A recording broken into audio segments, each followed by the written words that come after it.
wakas nga ay mabibigyan na nga ng hustisya kung ano nga nangyaring aksidente dito nga kay Perry dahil nahuli na nga ang may sala.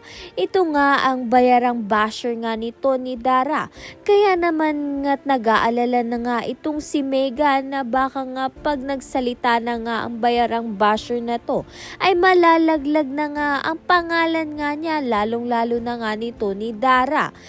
Samantalang ito naman yan si Minchi nang makaharap nga niya ang may sala ay galit na galit nga siya dahil nga delikado pa rin nga ang lagay nga nito ni Perry sa ospital at hindi nga tumalab ang operasyong ginawa sa kanya.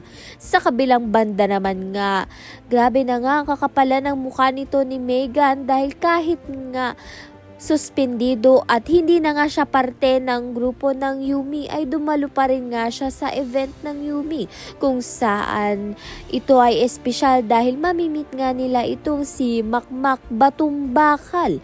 Kaya naman nga't hindi ito pinalampas ni Megan.